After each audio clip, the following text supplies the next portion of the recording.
आपने शुरुआत की है उसी की वजह से सब हो रहा है। शुरुआत डॉक्टर बाबा साहेब अम्बेडकर ने की है। हाँ। मैं तो बाबा साहेब का एक छोटा सा सिपाही हूँ। और जो बाबा साहेब का सपना था बौद्धमय भारत का, वो चाहते थे भारत में शांति और मानवता का राज हो, एक अमन कायम हो और जाति और धर्म के नाम पे कोई बंटवारा ना हो, लोग पहले भी भारतीय और अंत में भी भारतीय हैं, इस बात को स्वीकार करें। उसी काम को आगे बढ़ाने का जिम्मा मैंने लिया और मुझे इस बात के लिए बड़ा प्राउड फील हो रहा है कि उस दिन के बाद से 5 अक्टूबर 2022 के बाद से पूरे देश के अंदर जिस तेजी से लोग बौद्ध धर्म की दीक्षा ले रहे हैं, इसका मतलब भारत अब चला है बुद्ध की ओर और अब भारत में शांति और अमन आएगा। अब जाति और धर्म के नाम पे जो बंटवारा वो खत्म होगा। मैं समझता हूँ पूरा भारत एकजुट हो रहा है। सर, जो बीजेपी सवाल है क्या हमारे समाज के लोगों के हक और अधिकार मिलेंगे या नहीं मिलेंगे? हमारे समाज के लोगों को देश के संसाधनों में हिस्सेदारी भागीदारी मिलेगी या नहीं मिलेगी?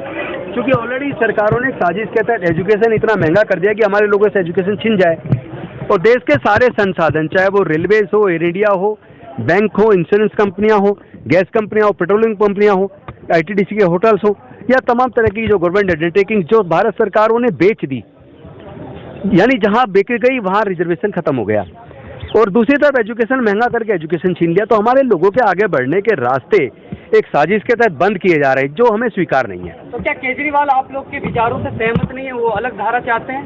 नहीं, मुझे लगता है कि हर कोई सहमत है और जो नहीं है उसे होना होगा। दूसरा कोई विकल्प भारत में किसी भी राजनीतिक पार्टी और किसी भी नेता के लिए बचेगा नहीं।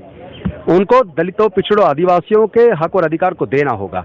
उनको देश के अल्पसंख्यकों को भी एक भारतवासी के रूप में स्वीकार कर उनको समान सम्मान देना होगा और कोई दूसरा चारा किसी के पास नहीं है। वो लक्ष्मी जी की तस्वीर होनी चाहिए, गणेश जी की तस्वीर होनी चाहिए, अलग। देखिए, हर किसी का अपना अपना मत है और मेरा ये मानना है कि अगर धर्म के आधार पर चुने तो सभी धर्मों के मानने वाले लोगों की आस्थाओं के का उसमें चिन्ह होना चाहिए, लेकिन अगर ईमानदारी से चुने तो दुनिया के सबसे बड़े इकोनॉमिस्ट डॉक्टर बाबा साहेब अम्बेडकर रहे हैं और बाबा साहेब अम्बेडकर का जो रिसर्च पेपर था द प्रॉब्लम ऑफ रूपी in India and it's solution, जिसके आधार पर भारत का रिजर्व बैंक बना, तो मुझे लगता है कि बाबा साहेब का अगर पोर्ट्रेट उसके ऊपर लगता है तो ये निश्चित तौर पर पूरे भारत को गौरवान्वित करेगा और सबको मान सम्मान की इसमें कद्र होगी। जिस तरीके से हिंदू राष्ट्र बनाने की बात कर रहे हैं आप, बौद्ध धर्म को आगे बढ़ाने की बात कर रहे हैं, ऐसा नहीं लग रहा है कि वो हिंदू राष्ट्र की बात कर रहे हैं, आप बौद्ध धर्म को? बौद्ध धर्म नहीं है, बौद्ध धम्म है। धम्म में और धर्म में अंतर है, पहले अंतर करना सीखिए। धर्म चलता है धर्म शास्त्र से, जैसे सिख चलता है गुरु ग्रंथ साहिब से और इस्लाम चलता है कुरान से, ईसाई धर्म चलता है बाइबल से और हिंदू धर्म चलता है गीता से। उसी प्रकार जब आप बौद्ध की बात करेंगे तो बौद्ध किसी एक धर्म साहित्य से, धर्मशास्त्र से नहीं चलता। बौद्ध धम्म है, धर्म नहीं है। वो वैज्ञानिक दृष्टिकोण से चलता है, उसमें सबके लिए समता, स्वतंत्रता, बंधुता, न्याय, प्रज्ञा, शील, करुणा और मैत्री की बात है। बुद्ध के धम्म का जो संदेश है, मानवता और शांति का संदेश, जो भारत से पूरे दुनिया में गया है। तो धम्म को धर्म से आप प्लीज अंतर कीजिए। हम धार्मिक राष्ट्र बनाने की बात ही नहीं कर रहे हैं। हिंदू धर्म में कमी क्या है जो आप उसकी प्रतिक्रिया ले रहे हैं और हिंदू धर्म को छोड़ने की बात कर रहे हैं? देखिए, सबसे बड़ी कमी है अभी भी वो वर्ण और जाति में बटा है। वहाँ अभी भी छुआछूत है, वहाँ अभी भी दलितों की, आदिवासियों की, पिछड़े वर्ग के लोगों की मंदिर प्रवेश पर हत्याएं हो रही हैं, मूर्ति छू लेने पर हत्या हो रही है, मूंछ रखने पर, घड़ा छू लेने पर हत्या हो रही है। तो ये जो अगर कोई हिंदू है तो हिंदू की होने के बावजूद इसका मंदिर प्रवेश पर, मूर्ति छूने पर, मूंछ रखने पर, घड़ा छूने पर हत्या क्यों हो रही है? घोड़ी छूने पर उनके बारात में हमले क्यों हो रहे हैं? मैं समझता हूँ कि ये अपना दिमाग खोलने की जरूरत है।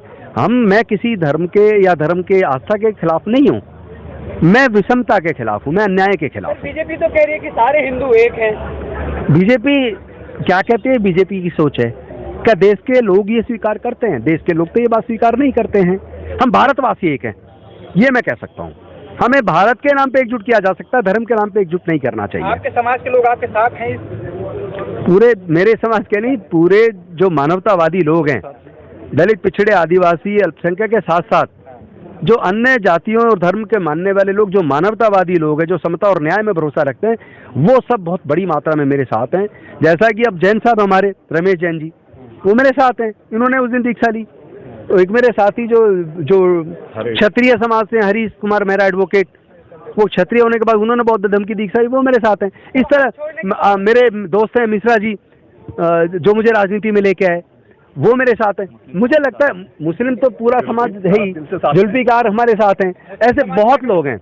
मुस्लिम समाज के लोग कह रहे हैं कि ये मानवता की और न्याय की बात जो आप लेके चले, यही भारत को एकजुट करेगा, इसलिए वो लोग भी साथ सर, आपके बाद आपका रास्ता क्या होगा? क्या आप आगे की क्या रणनीति होगी, क्या करेंगे? मैं देश के कोने कोने में जाकर जाति उन्मूलन का जो संकल्प हमने लिया है 14 अक्टूबर 2022 को डॉक्टर बाबा साहब अम्बेडकर के राष्ट्रीय स्मारक 26 अलीपुर रोड से, जहां डॉक्टर बाबा साहब अम्बेडकर जी का महापरिनिर्वाण हुआ, उस संकल्प के साथ पूरे देश के कोने कोने में जाऊंगा ताकि जातिवाद खत्म हो।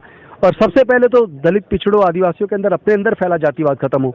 उसके बाद जब हम अपने अंदर के जातिवाद को खत्म कर लेंगे, उसके बाद निश्चित तौर पर भारत जीत जाएगा। सर, जब भी कोई लहर उठती है तो शहर तक पहुंचती है, लेकिन गांव उसके अछूते रह जाते हैं। मैंने इस बार गांव के लोग बहुत बड़ी मात्रा में जय भीम गांव तक पहुंचे। मिशन जय भीम एक एक गांव तक पहुंचेगा, एक एक घर तक पहुंचेगा, और ये मानवता और शांति का संदेश लेकर पूरे भारत को एकजुट करेंगे हम लोग। शुक्रिया।